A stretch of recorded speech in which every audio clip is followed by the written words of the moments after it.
السلام علیکم ورحمۃ اللہ وبرکاتہ۔ بسم اللہ الرحمن الرحیم۔ ناظرین کیسے ہیں؟ امید ہے آپ خیریت سے ہوں گے۔ ناہا اسٹوڈیو کے پلیٹ فارم سے ہمارا پروگرام مرزائیت نئے زاویے سے، ہمیشہ کی طرح ہمارے ساتھ آج بھی پروگرام میں ہمارے استاد خاور رشید بٹ صاحب ہیں۔ استاد جی آپ کا وقت دینے کا شکریہ۔ گزشتہ ایپیسوڈز میں ہماری گفتگو جو ہے وہ مرزائیوں کے ایک بنیادی عقیدہ حیات مسیح علیہ الصلاۃ والسلام کے حوالے سے جو مرزائیوں کی طرف سے احادیث مبارکہ سے دلائل پیش کیے جاتے ہیں اس کے اوپر گفتگو چل رہی تھی۔ تو استاد صاحب قادیانی لوگ جو ہیں وہ حضرت عیسیٰ علیہ الصلاۃ والسلام کی وفات کو ثابت کرنے کے لیے ایک دو مختلف احادیث کو ملا کر کے ایک نتیجہ نکالتے ہیں کہ جو مسیح ابن مریم ہیں وہ اور شخصیت ہیں، اور وہ مسیح جنہوں نے اس امت کے اندر آنا تھا وہ اور شخصیت ہیں۔ اور اس کے لیے وہ بخاری سے احادیث پیش کرتے ہیں کہ نبی صلی اللہ علیہ وسلم کی معراج کے موقع پر جس مسیح کے ساتھ ملاقات ہوئی وہ مسیح جو ہے وہ سرخ رنگ کے تھے اور ان کے بال جو ہیں وہ گنگریالے تھے، اور جس آنے والے مسیح کا نبی صلی اللہ علیہ وسلم نے جب تذکرہ فرمایا تو وہ مسیح جو ہے وہ گندمی رنگ کا بتلایا اور اس کے بال بھی سیدھے ہوں گے۔ تو لہٰذا اس سے وہ نتیجہ یہ نکالتے ہیں کہ وہ مسیح جو ابن مریم تھے وہ فوت ہو چکے ہیں، اور یہ ایک امت کے اندر آنے والا مسیح جو ہے یہ الگ سے ہے۔ اس کی کیا حقیقت ہے، ذرا اس کو واضح کیجیے گا۔ بسم اللہ والصلاۃ والسلام علی رسول اللہ، اما بعد۔ قادیانیوں کا تحقیق کے ساتھ کوئی تعلق نہیں ہوتا۔ کئی دفعہ میں نے پہلے بھی یہ بات کی ہے کہ گمراہ شخص کا طریقہ کار یہ ہوتا ہے کہ وہ پہلے ایک ذہن بناتا ہے، پھر اس ذہن کے مطابق دلائل کو ڈالنے کی کوشش کرتا ہے، جبکہ اصول یہ ہے کہ ہم نے اپنا ذہن، اپنا فہم، اپنا نظریہ دلائل کے مطابق کرنا ہے۔ بالکل اسی طرح ہے۔ اگر یہ احادیث وفات مسیح کی دلیل ہیں تو امت محمدیہ کے اندر صحیح بخاری پڑھتے پڑھاتے 1000 سال سے زیادہ کا عرصہ ہو گیا، کسی کو یہ سمجھ نہیں آئی حدیثیں کہ اس سے وفات مسیح ثابت ہوتی ہے۔ حتیٰ کہ مرزا غلام محمد قادیانی جو ہے وہ بھی احادیث پڑھتا تھا، دعویٰ کرنے سے پہلے بظاہر مسلمانوں میں شمار ہوتا تھا اور معروف تھا کہ وہ مسلمانوں کی طرف سے مناظرہ کیا کرتا ہے، یعنی معاشرے کے اندر اس کی مشہوری تو اسی اعتبار سے تھی۔ تو اسے بھی پہلے سمجھ نہیں آئی کہ یہ حدیثیں جو ہیں وفات مسیح کے اوپر دلالت کرتی ہیں۔ یہ بڑی عجیب سی بات ہے کہ پہلے انہوں نے وفات مسیح کا عقیدہ اپنایا اور پھر وہ دلائل جو صدیوں سے چلے آ رہے ہیں ان سے کسی نے مسئلہ اخذ نہیں کیا، اب وہ اخذ کرنا شروع ہو گئے۔ اس کا مطلب یہ ہے کہ یہ سراسر گمراہی ہے۔ دوسری بات یہ ہے کہ قادیانی لوگ دو حدیثیں جو ہے یہ پیش کرتے ہیں، لیکن ایک تیسری حدیث پیش نہیں کرتے جس کے اندر آ کر یہ معاملہ حل ہو جاتا ہے کہ ایک روایت کے اندر سرخ رنگ ہے، ایک کے اندر جو ہے وہ گندمی رنگ ہے، تو اس کا مطلب کیا ہے؟ صحیح، وہ تیسری روایت بھی صحیح بخاری کے اندر موجود ہے کہ نبی علیہ الصلوۃ والسلام نے فرمایا ہے کہ ان کا رنگ جو ہے سرخی سفیدی کی طرف مائل رنگ ہے۔ اچھا، اب تضاد ثابت کرنے کے لیے یا الگ الگ ثابت کرنے کے لیے ایک جگہ پر ایک چیز کا اثبات ہوتا ہے، دوسری جگہ پر اسی کی نفی ہوتی ہے، پھر وہ تضاد ثابت ہوتا ہے۔ تو اب جب ہم تینوں حدیثوں کو سامنے رکھتے ہیں تو حضرت عیسیٰ علیہ الصلوۃ والسلام کا جو رنگ بنتا ہے نا وہ ایسے بنتا ہے گندمی رنگ جو سرخی سفیدی کی طرف مائل ہے، یہ ان کا رنگ جو ہے بنتا ہے۔ اب یہ مطلب جو ہے وہ ہم نے نہیں بیان کیا، یہ حافظ ابن حجر رحمۃ اللہ علیہ نے صدیوں پہلے جو ہے بخاری شریف کی شرح لکھتے ہوئے یہ مسئلہ بیان کر دیا تھا۔ یعنی اہل علم جو ہیں وہ ہمیشہ سے یہی سمجھتے آئے ہیں کہ ان دونوں حدیثوں کے اندر کوئی الگ الگ شخصیت کا تذکرہ نہیں ہے، ایک ہی شخصیت کا تذکرہ ہے۔ اور یہ قادیانی لوگ نہ سمجھیں کہ یہ ہم اپنی طرف سے کوئی بات کر رہے ہیں، یہ پرانے زمانے کے مرزا قادیانی سے صدیوں پہلے علماء جو ہے یہ بات بیان کر چکے ہیں کہ یہ دونوں الگ الگ نہیں بلکہ ایک ہی شخصیت ہے۔ حافظ ابن حجر کی جو عبارت میں نے نقل کی ہے فتح الباری سے، وہ میں آپ کے سامنے جو ہے وہ رکھتا ہوں۔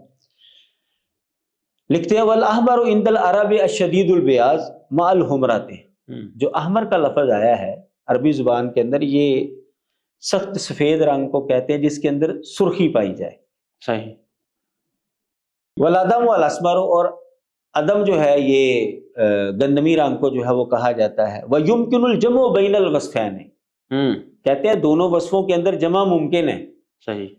یہ نہیں کہ احمر آ گیا لفظ تو وہ ایک الگ شخص ہے اور اسمر آدم کا لفظ آ گیا اور وہ الگ شخص ہے، نہیں، ایسا نہیں ہے، دونوں وصفوں کے اندر جمع ہو سکتی ہے، تطبیق ہو سکتی ہے۔ صحیح۔ وہ کیا ہے؟ حافظ ابن حجر رحمۃ اللہ علیہ آگے لکھتے ہیں بِأَنَّهُ أَحْمَرُ لَوْنُهُ بِسَبَبٍ كَالتَّابِ وَهُوَ فِي الْأَصْلِ أَسْمَرُ، کہ حضرت عیسیٰ علیہ السلام کا رنگ جو ہے وہ حقیقت کے اندر گندمی ہے، لیکن کسی وجہ سے اس کے اندر سرخی آ گئی، مثلا تھکاوٹ کی وجہ سے۔ گندمی رنگ ہے، جب وہ بندہ تھک جاتا ہے تو سرخی جو ہے اس کے اندر جو ہے وہ غالب آ جاتی ہے۔ تو اس انداز سے اگر دوسری روایت کے اندر احمر کا لفظ آیا تو وہ کسی سبب سے ان کی سرخی جو ہے وہ ذرا غالب آ گئی اس موقع پر، تو آپ نے اس موقع پر جو ہے وہ سرخ رنگ کا لفظ جو ہے وہ یعنی وہ کیفیت بیان کرتے ہوئے یہ لفظ بول دیا۔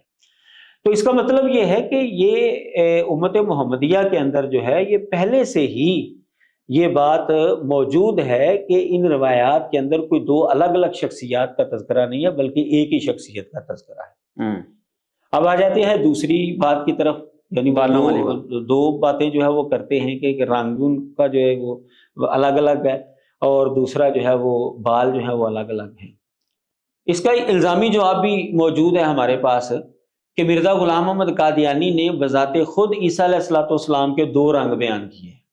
اچھا، اس کا حوالہ کیا؟ وہ میں نے جو حوالہ نوٹ کیا وہ میں آپ کے سامنے رکھتا ہوں، اس کی ایک کتاب ہے مسیح ہندوستان میں، ٹھیک ہے، اس کا صفحہ نمبر جو ہے 83 ہے۔ اس کے اندر کہتا ہے کہ حضرت مسیح علیہ السلام چونکہ بلاد شام کے رہنے والے تھے اس لیے وہ بگوا یعنی سفید رنگ تھے۔ اچھا، یعنی یہاں پر عیسیٰ علیہ السلام کا وہ رنگ بیان کر رہا ہے کہ وہ سفید رنگ کے تھے، جبکہ دوسری کتاب جو ہے تحفہ گلڑویہ، اس کے اندر کہتا ہے کہ صحیح بخاری جو اصح الکتب بعد کتاب اللہ کہلاتی ہے، حضرت عیسیٰ کا حلیہ سرخ رنگ لکھا ہے جیسا کہ عام طور پر شامی لوگوں کا ہوتا ہے۔ اب مرزا غلام محمد قادیانی بذات خود عیسیٰ علیہ السلام کے دو رنگ جو ہے وہ بیان کر رہا ہے، تو کیا وہ ایک ہی شخصیت؟ یہ نہیں کہ امت محمدیہ والا الگ اور بنی اسرائیلی والا، دونوں بنی اسرائیلی کا تذکرہ کر رہا ہے کہ شام کے رہنے والے تھے اور شامی لوگوں کا رنگ سفید ہوتا ہے، شامی لوگوں کا رنگ جو ہے وہ سرخ ہوتا ہے۔ تو اب ایک ہی بندے کے دو رنگ جو ہے وہ خود بھی بیان کر رہا ہے، تو کیا قادیانی لوگ مانیں گے کہ بنی اسرائیل کے اندر دو عیسیٰ بن مریم ہوئے؟ کبھی بھی نہیں مانیں گے۔ مسئلہ وہی ہے، یعنی مرزا غلام محمد قادیانی کو بھی اس بات کی سمجھ تھی کہ یہ رنگوں کا جو اختلاف یہ وقتی طور پر ہوا ہے، یعنی کسی سبب سے، جیسا کہ حافظ ابن حجر رحمۃ اللہ علیہ کا قول جو ہے وہ میں نے آپ کے سامنے بیان کیا ہے، اور بالکل یہ تو فطرتی سی چیز ہے۔ کسی انسان کو غصہ آ جائے تو اس کا رنگ سرخ ہو جاتا ہے، اور بلکہ آپ ایک بندے کو جانتے ہیں، ملاقات ہے آپ کی، اگر آپ اس کو فرض کریں 10 سال کے بعد ملتے ہیں تو اس کے اندر کتنی تبدیلی آئی ہوتی ہے۔ بالکل، بسا اوقات جو رنگ سانولا ہوتا ہے 10 سال کے بعد جب آپ کو ملتا ہے تو اس کا رنگ بڑا صاف ہو چکا ہوتا ہے، بڑا صاف رنگ کا ہوتا ہے۔ 5 سال کے بعد آپ کو ملتا ہے تو اس کے رنگ کے اندر جو ہے وہ گندمی رنگ جو ہے وہ غالب آ چکا ہوتا ہے، یا وہ سیاہی مائل اس کا رنگ ہو چکا ہوتا ہے۔ مختلف حالات ہو سکتے ہیں، وقت گزرنے کے ساتھ رنگ کے اندر جو ہے یہ ہلکی پھلکی تبدیلی تو ہو ہی جاتی ہے، یہ تو بالکل فطرتی سی بات ہے۔ تو اس سے بندہ وہ الگ ہو گیا ہے، یہ کیسے ثابت ہو سکتا ہے؟ وگرنہ وہ مرزا غلام محمد قادیانی کے حوالوں کو بھی جو ہے وہ مانے کہ وہ دو بنی اسرائیل کے اندر دو عیسیٰ بن مریم ہوا ہے، کبھی بھی وہ یہ ماننے کے لیے یہ تو اتنے سالوں کی آپ بات کریں، آج کل تو ایسے کیمیکلز آئے ہوئے ہیں کہ گھنٹوں میں رنگ چینج کر دیتے ہیں۔ ہاں بالکل ایسے ہی، بلکہ وہ مشہور ہے کہ سب سے زیادہ جادو کہاں پر ہوتا ہے؟ کہتے ہیں جی بیوٹی پارلر ہوتا ہے۔ تو بہرحال یہ تو خیر الگ ایک چیز ہے، یہ تو مزاق کے طور پر ہم بات کر رہے ہیں، لیکن حقیقت یہ ہے کہ صرف رنگ کا اختلاف جو ہے وہ شخصیت کے الگ ہونے پر دلالت ہرگز نہیں کر سکتا، اور پھر اس کے اندر موافقت بھی موجود ہے، اور اہل علم نے صدیوں پہلے یہ بیان کر دی ہوئی ہے۔ دوسری چیز جس سے وہ استدلال کرتے ہیں وہ ہے بال، کہ عیسیٰ علیہ السلام کے جی بال جو بیان ہوئے ہیں بنی اسرائیلی، یعنی جو معراج کی رات نبی علیہ السلام نے عیسیٰ بن مریم کو دیکھا، ان کے بال گنگریالے تھے۔ جو امت محمدیہ کے اندر جو عیسیٰ بن مریم دیکھیں گے ان کے بال جو ہیں وہ سیدھے تھے، کہتے ہیں جی دیکھیں جی وہ دو الگ الگ شخصیت ہیں۔ اب یہاں پر جو عربی زبان کے الفاظ ہیں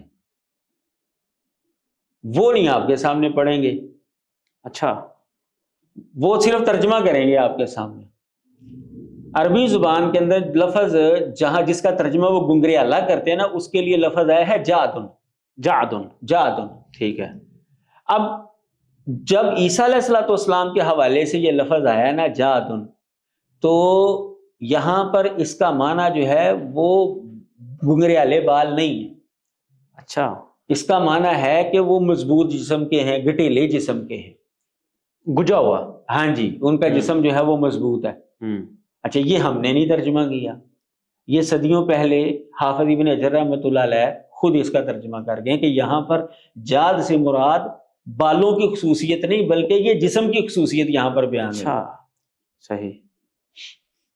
ان کی عبارت میں آپ کے سامنے رکھتا ہوں جو فتح الباری کے اندر انہوں نے لکھی ہے، وَوَصْفُهُ لِجُعُودَةٍ فِي جِسْمِهِ لَا شَعْرِهِ، کہتے ہیں یہ جو جعودت کا لفظ آیا نا، یہ حضرت عیسیٰ علیہ السلام کے حوالے سے یہ ان کے جسم کی یہ صفت بیان ہوئی ہے، بالوں کی نہیں ہے یہاں پر۔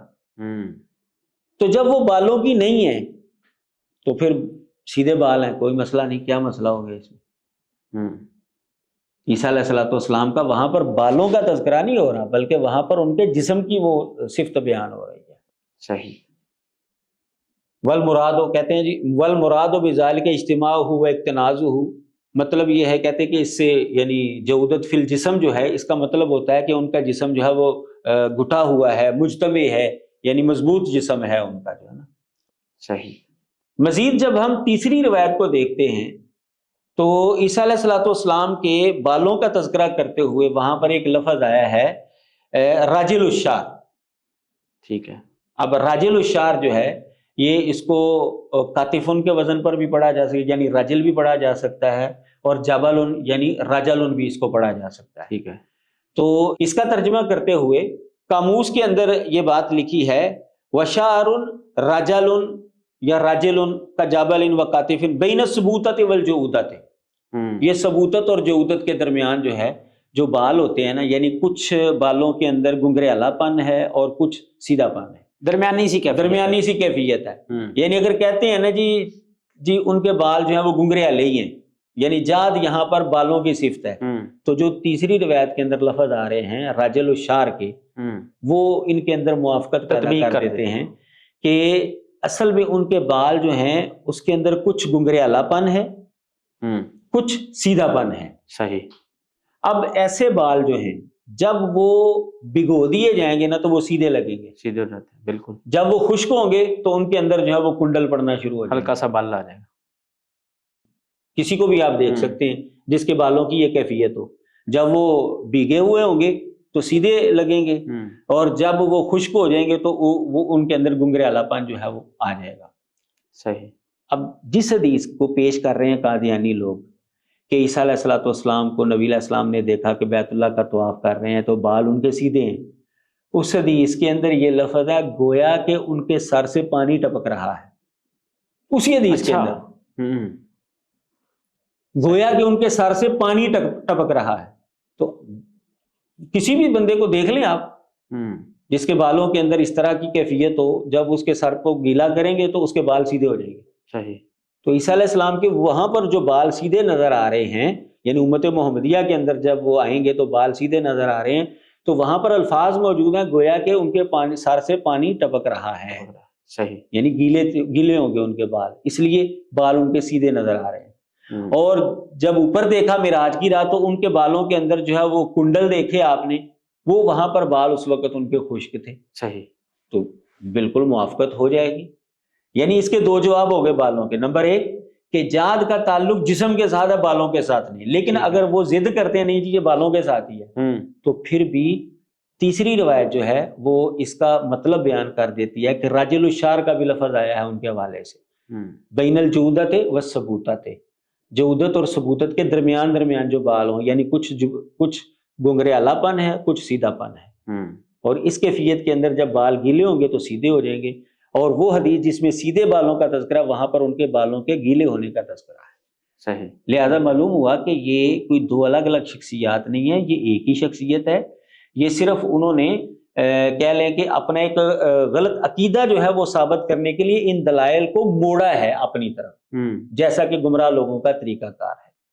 مزید اس کی تائید ایسے ہوتی ہے کہ نبی علیہ الصلوۃ والسلام نے جب عیسیٰ علیہ الصلوۃ والسلام کی شکل و صورت کی وضاحت کی کہ وہ دکھتے کیسے ہیں، جو معراج کی رات نظر آئے نبی علیہ الصلوۃ والسلام کو اور جو امت محمدیہ کے اندر آئیں گے، ان دونوں کے بارے میں نبی علیہ السلام نے جب ان کی شباہت بیان کی تو ایک ہی شخص کے ساتھ بیان کی۔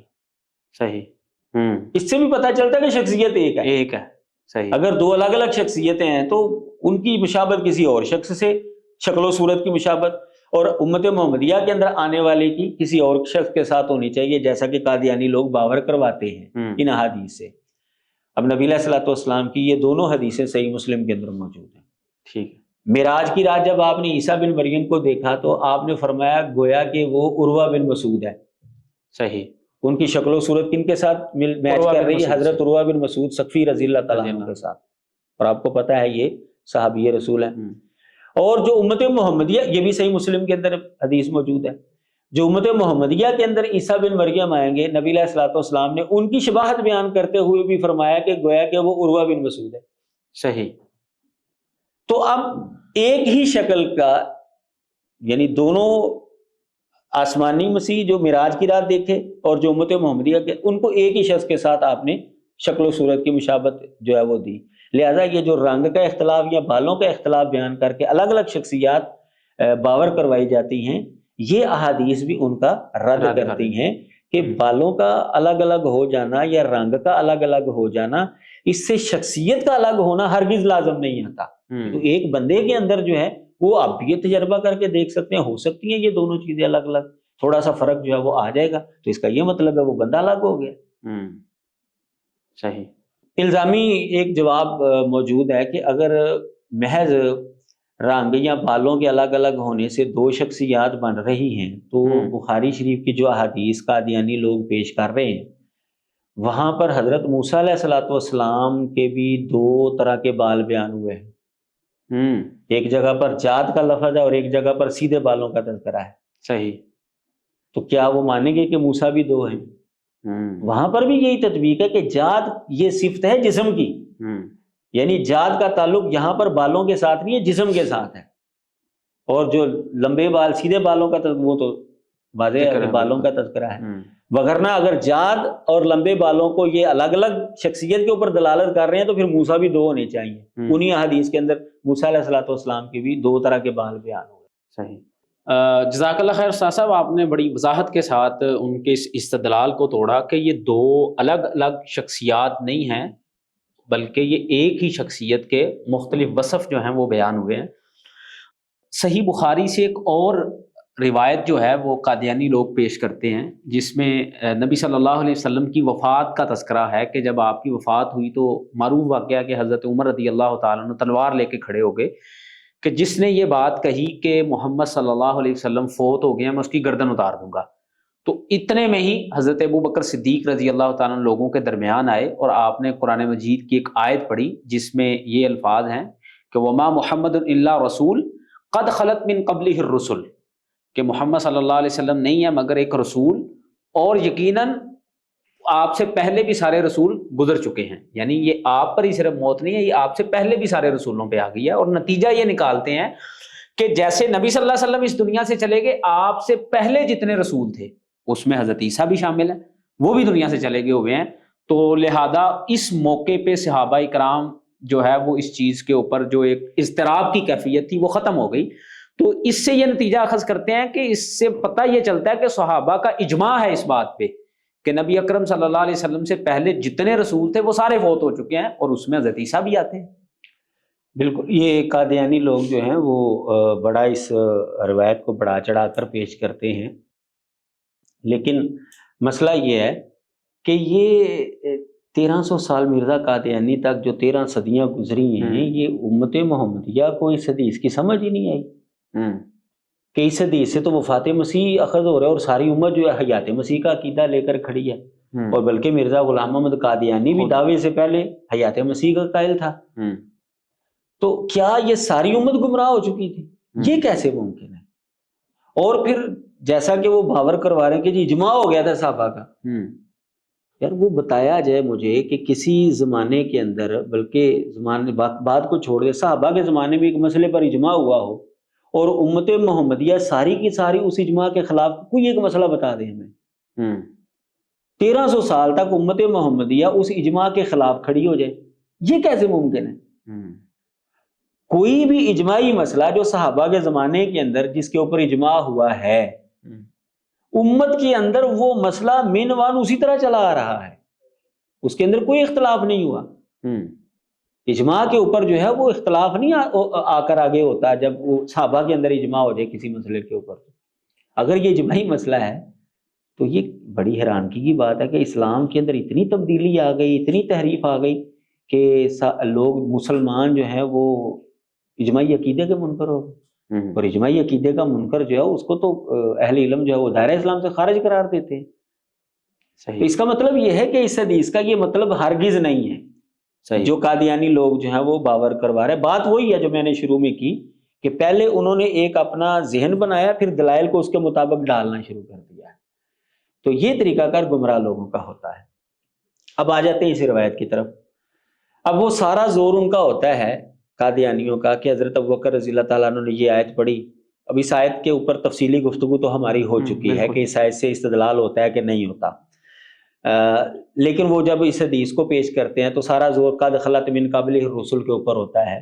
تفصیلی جواب تو اس کے ہو چکے ہیں، لیکن میں آپ کو یہاں پر یہ بتانا چاہتا ہوں کہ ان کا یہاں پر دھوکہ کیا ہے۔ حضرت ابوبکر رضی اللہ تعالیٰ عنہ کا استدلال جو ہے وہ نبی علیہ الصلوۃ والسلام کی وفات کے امکان کے اوپر تھا، ان کی وفات کے ہونے پر نہیں تھا، کیونکہ یہ آیت اگر اس کے اندر نبی علیہ السلام کی وفات کے ہونے کا تذکرہ ہو تو یہ آیت تو نبی علیہ السلام کی زندگی میں اتری تھی، تو کیا اس وقت آپ فوت ہو چکے تھے؟ اس کے اندر نبی علیہ السلام کی وفات کا امکان بتایا گیا ہے۔ صحیح۔ اور ان کا جو استدلال تھا وہ اگلے جملے آفا اماتا او قتلا سے تھا۔ دلیل اس کی یہی ہے کہ صحیح بخاری کے اندر ہی اسی حدیث کے تحت یہ الفاظ میں موجود ہے کہ انہوں نے صرف یہ آیت نہیں پڑھی تھی، انہوں نے ایک اور آیت بھی پڑھی تھی، انک میت و انہم میتون، یہ آیت بھی پڑھی تھی انہوں نے۔ اس کا مطلب یہ ہے اس آیت کے اندر بھی نبی علیہ الصلوۃ والسلام کی وفات کے امکان کا تذکرہ ہے کہ ایک وقت آئے گا کہ آپ بھی فوت ہو جائیں گے، اور اس آیت کے اندر بھی آفائی ماتا او قتلا، ان کا استدلال اس لفظ سے تھا، قد خلت من قبلہ الرسل سے نہیں تھا۔ صحیح۔ تو حضرت ابوبکر رضی اللہ تعالیٰ عنہ نے جب یہ آیت پڑھی تو حضرت عمر رضی اللہ تعالیٰ عنہ کے سامنے یہ بات واضح ہوگی کہ اللہ تعالیٰ نے جو وعدہ کیا تھا وہ وعدہ آج پورا ہو گیا ہے۔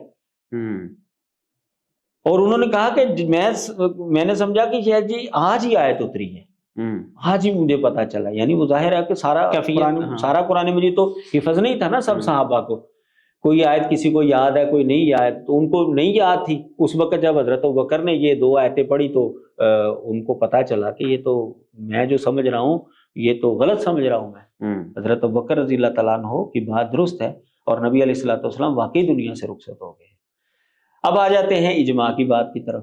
پہلے تو میں نے بتا دیا کہ اصل میں دھوکھا وہ کہاں پر دیتے ہیں، وہ قد خلت پر زور دیتے ہیں، حالانکہ ان کا استدلال آفائی ماتا سے تھا، صحیح، کیونکہ انہوں نے ایک اور آیت بھی پڑھی تھی۔ دوسرا جو اجماع کی بات کر لیتے ہیں، اب اجماع کے حوالے سے کیا وجہ ہے کہ صحابہ کرام رضوان اللہ علیہم اجمعین سے ہمیں واضح نص کے طور پر ملتا ہے کہ عیسیٰ علیہ الصلوۃ والسلام زندہ ہے اور قیامت کے قریب نازل ہوں گے؟ اگر اجماع تھا تو وہ صحابہ مخالف کیوں کھڑے ہیں؟ اس کا مطلب ہے کہ اجماع والی بات بھی غلط ہے۔ صحیح بخاری کے اندر حدیث ہے، حضرت ابو ہریرہ رضی اللہ تعالیٰ عنہ نے جب نزول مسیح کی حدیث بیان کی تو آخر میں کیا کہا، وَقْرَؤْا إِن شِئْتُمْ، اگر تم چاہتے ہو تو قرآن کی یہ آیت پڑھ لو، وَإِن مِّنْ أَهْلِ الْكِتَابِ إِلَّا لَيُؤْمِنَنَّ بِهِ قَبْلَ مَوْتِهِ، کہ اس کے آیت کے اندر عیسیٰ علیہ السلام کے نزول کا تذکرہ ہے، یعنی وہ بھی مان رہے ہیں کہ عیسیٰ علیہ السلام موت محمدیہ کے اندر اتریں گے جس کا اس آیت کے اندر تذکرہ ہے۔ اجماع تو نہ رہا ہے، اجماع تو ختم ہو گیا۔ حضرت عبداللہ بن عباس رضی اللہ تعالیٰ عنہ کے حوالے سے وَإِنَّهُ لَعِلْمٌ لِلسَّاعَةِ، یہ اس پر بھی ہماری گفتگو ہو چکی ہے، اور صحیح ابن حبان کے اندر روایت موجود ہے کہ مستدرک حاکم کے اندر روایت موجود ہے کہ انہوں نے اس کی تفسیر کی ہے نزول عیسیٰ ابن مریم، عیسیٰ علیہ السلام جو ہے وہ نازل ہوں گے، اور ایک جگہ پر جو ہے وہ مرفوع حدیث بھی بیان کر رہے ہیں۔ اسی طرح حضرت عبداللہ بن عباس رضی اللہ تعالیٰ عنہ سے ہی عیسیٰ علیہ السلام کے حوالے سے زندہ آسمانوں پر جانے کی بھی وضاحت موجود ہے، یہ بھی گفتگو جو ہے وہ ہماری ہو چکی ہے، یہ دلیل بھی گزر چکی ہے۔ تو اجماع کدھر گیا؟ اب مرزا قادیانی کو پتا تھا کہ اجماع جو ہے نا یہ بن نہیں سکتا، اب اس نے حرکت کیا کی، اس کے ذرا الفاظ پر غور کیجئے، میں نے وہ الفاظ جو یہاں پر نقل کیا وہ میں آپ کے سامنے پڑھتا ہوں۔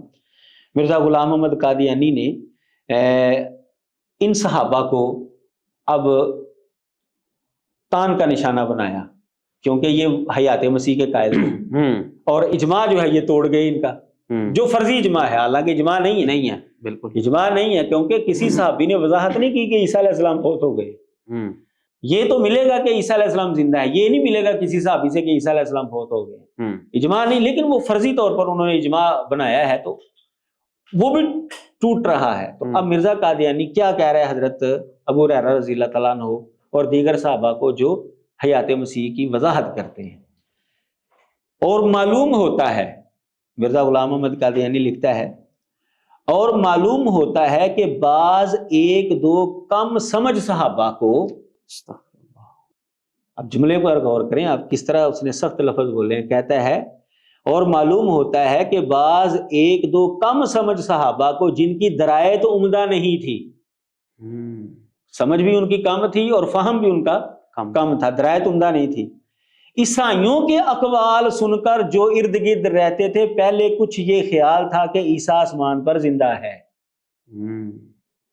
کن کے قول سن کر؟ عیسائیوں کے، یعنی صحابہ کے اوپر عیسائی جو ہے وہ اثر انداز ہو گئے۔ یہ کہاں لکھا ہے مرزا نے؟ میں ابھی پوری عبارت پڑھ کے آپ کو اس کا حوالہ بھی دیتا ہوں۔ اب آگے نام لیا اس نے باقاعدہ، اچھا، کہتا ہے عیسائیوں کے اقوال سن کر جو ارد گرد رہتے تھے پہلے کچھ یہ خیال تھا کہ عیسیٰ آسمان پر زندہ ہے، جیسا کہ ابو ہریرہ جو غبی تھا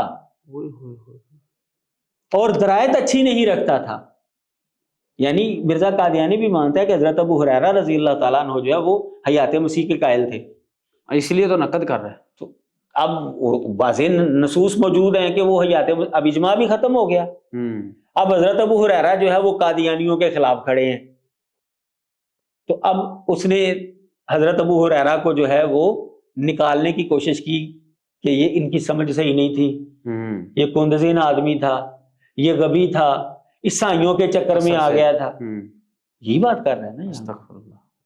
اب یہ صحابہ کی گستاخی کر رہے ہیں یہ لوگ، تو اب یہ اجماع بھی ان کا ختم ہو گیا، لہذا ان کا یہ استدلال بالکل جو ہے وہ غلط ہے۔ باقی رہ گیا حضرت ابو ہریرہ رضی اللہ تعالیٰ عنہ جو عیسائیوں سے کے زیر اثر انہوں نے یہ عقیدہ بنایا تھا، بھی بخاری شریف کے اندر جو حدیث ہے وہاں پر تو قرآن کی آیت پڑھ رہے ہیں وہ، بالکل یہ عیسائیوں نے ان کو قرآن کی آیت بتائی تھی، یہ بڑی عجیب سی بات، مسئلہ وہی ہے، گمراہ لوگ پہلے ذہن بناتے ہیں پھر دلائل کو ڈالنے کی کوشش کرتے ہیں۔ اب مدینے کے اندر جو حضرت ابو ہریرہ رضی اللہ تعالیٰ عنہ رہتے تھے، تو مدینے کے اندر تو عیسائی رہتے نہیں تھے، وہاں پر تو یہودی رہتے تھے، یہودیوں کو تو عقیدہ تھا ہی نہیں کہ عیسیٰ بن مریم زندہ آسمانوں پر ہے، وہ تو عیسائیوں کا عقیدہ تھا، تو وہاں پر تو عیسائی رہتے، کون سے عیسائی تھے جو حضرت ابو ہریرہ رضی اللہ تعالیٰ عنہ کو جو ہے وہ دا لگا آگے کہ بھائی یہ عقیدہ جو ہے یہ صحیح ہے۔ اچھا، یہ مرزے کی کتاب کا حوالہ آپ نے بتانا تھا۔ یہ مرزا غلام محمد قادیانی کی کتاب ہے اعجاز احمدی، روحانی خزائن کی جلد نمبر 19 اور صفحہ نمبر 127 پر جو ہے یہ عبارت موجود ہے۔ تو اب مرزا قادیانی کی عبارت سے بھی ہمیں یہ نتیجہ نکلتا ہے کہ اجماع کا دعویٰ جو فرضی اجماع انہوں نے بنایا وہ بھی بالکل جھوٹا ہے۔ ناظرین، آپ نے نوٹ کیا کہ کس طرح سے اپنے ایک خود ساختہ ذہن سے بنائے ہوئے عقیدے کو ڈیفینڈ کرنے کے لیے نعوذ باللہ صحابہ کرام اور حضرت ابو ہریرہ وہ صحابی رسول جن سے اکثر روایات ہمیں آج ملتی ہیں، ان کے اوپر اور ان جیسے دیگر کئی صحابہ کا بھی ساتھ اس نے ذکر کیا، ان کے اوپر نقد کرنے سے بھی اپنے ایک خود ساختہ عقیدے کو ثابت کرنے کے لیے غلام احمد قادیانی نے جو ہے وہ دریغ نہیں کیا۔ تو آپ ان کی کتاب کا یہ حوالہ پڑھ کے جو استاد صاحب نے ہمیں بتایا ہے، آپ حقیقت کو سمجھ سکتے ہیں۔ تو میں صرف اتنا کہنا چاہوں گا کہ آپ ان کے پیش کیے ہوئے اور ان کے خود ساختہ بنائے ہوئے جو دلائل ہیں ان کی جب حقیقت جانیں گے تو یہ ایسی ہی چیزیں سامنے آئیں گی، کیونکہ جو باطل ہوتا ہے اس کے کوئی پاؤں نہیں ہوتے، وہ جب آگے دیکھتا ہے دلیل ایسی ہے کہ اس کا مقابلہ نہیں تو پھر وہ اسی طرح کی باتیں کرتا ہے۔ اللہ تعالی ہمیں صحیح حق کو جان کے، پہچان کے اور اس کو سمجھ کے اس کے مطابق عمل کی توفیق دے۔ اگلے پروگرام تک کے لیے ہمیں اجازت دیجیے۔ السلام علیکم ورحمۃ اللہ وبرکاتہ۔